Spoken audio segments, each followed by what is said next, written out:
New at 10, it is primary election night with a major stunner in a key race. And that race is the Milwaukee County Executive's race. No landslide win here for Chris Abele. State Senator Chris Larson gives Abele a good run. Right now, a little more than 30 votes separate the two.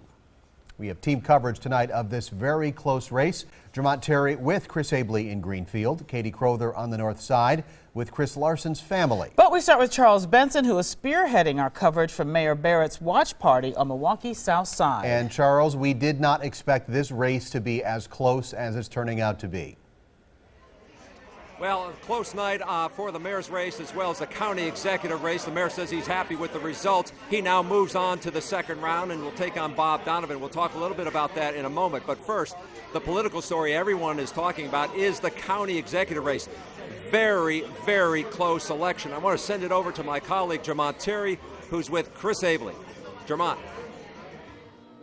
Yes, Charles, incumbent Chris Abele talked to a very energetic crowd here tonight, despite that very close race. Abele says what he accomplished in the past 4 years while in office. He talks about improving mental health services and eliminating the county debt separate him from his opponent, Chris Larson. Now, Abele spent just over $1 million for this primary elections. His TV ads started running in the summer of 2015, and despite that, he says he knew this would be a close race. We expected a tight race all the way through. I don't take anything for granted. All those of you who work with me know that. Both his campaign and the Working Families Party have put out a lot of pretty negative and very often inaccurate and misleading mailers and ads. You're saying potentially the ads that Larson put out were negative and they swayed the voter? PolitiFact has said it. I'll leave it to them.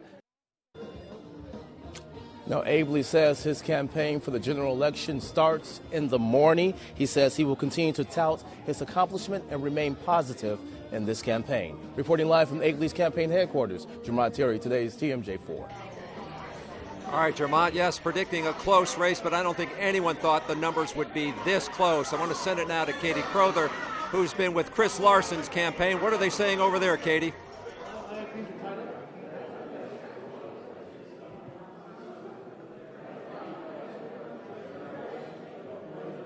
It is a big night for State Senator Chris Larson, who had to be in Madison tonight because the Senate is in session.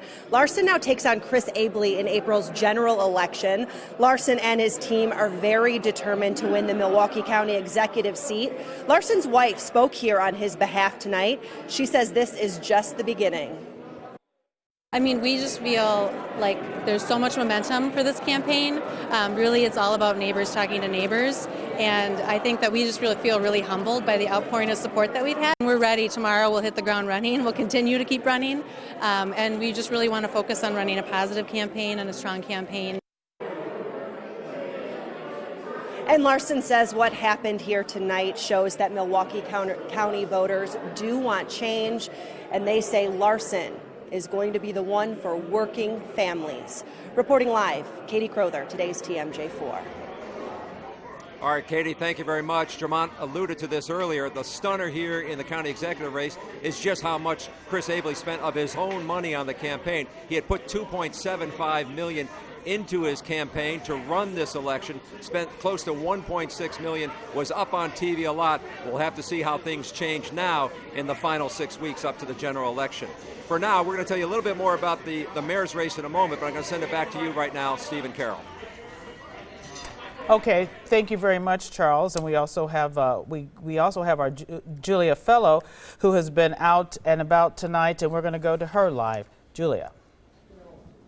That's right. We're here at the watch party at McKernan's Tavern at 37th and Beecher, where dozens of people have been very optimistic tonight. Still here with Alderman Bob Donovan. Donovan says second place is exactly where he had hoped to be. He has been endorsed by the Milwaukee Police Association, where he has promised if he made it to the April elections, which he now has, he will not only share a new public safety plan, but also an economic development and jobs plan for Milwaukee. But I think it's rather obvious that the citizens of Milwaukee want change. And this ought to be a wake-up call for the rest of the community and this administration. Tomorrow, it's back to work. God bless all of you so much. Born and raised on Milwaukee's South Side, Donovan, who has been alderman for the past 16 years, has been an outspoken critic of Mayor Barrett. He says that he lacks in leadership, so that's just a sign of what's to come. Reporting live at 37th and Beecher, Julia Fellow, today's TMJ4. Charles, back to you. All right, Julia, thank you very much. As I mentioned, Mayor Barrett still here at his victory party. You can see him standing right over there talking to some supporters. We're here at La Perla, and he says he's happy with the results here tonight, saying he won in places all over the city, but he did not get above 50%, and a lot of people will be talking about that. But as he goes forward, he now takes on Bob Donovan, who has been his most vocal critic. The mayor says, game on, he's ready. Actually, I welcome that because I think he provides, as you probably agree, the starkest contrast. And I think this is going to be a chance now for us to talk about his record as well, because up to this point, I've let those gentlemen go at me, but now we're going to talk about his record. And I think that that's something that's fair game. So the mayor says he's ready. He starts tomorrow for the final 6-week push to the April election. And he says he's ready to take on Bob Donovan as he seeks a 4th term as mayor of Milwaukee. For now, we're live at the Barrett headquarters on the city's south side. Charles Benson, today's TMJ4. Charles, thanks. Stay close. We'll circle back to you in about 10 minutes. And we're now going to take a look at some other key races in Milwaukee. Alderman District 2 up for grabs after being vacated by Alderman Joe Davis. The 5-candidate race is being led by Chevy Johnson and Sherman Morton. Those two will advance in April. In District 7, 5 candidates vying to fill Alderman Willie Wade's vacant seat. Khalif Rainey and Michael Bonds currently leading that race. Remember, the top 2 candidates will face off in the April election. And millions of dollars were on the line for the Slinger County School District in today's election. The total cost for 2 referenda, more than $42 million for taxpayers. The results are in, and the voters said yes for updates to school improvements. One major statewide race on the ballot today. That is the Wisconsin Supreme Court. In that race, Justice Rebecca Bradley and Joanne Kloppenburg will face off in the general election in April. Bradley is the incumbent. She was appointed to the bench by Governor Scott Walker. Kloppenburg is on the State Court of Appeals. Remember, you can track all these results online on a special section of our website. That's tmj4.com/elections.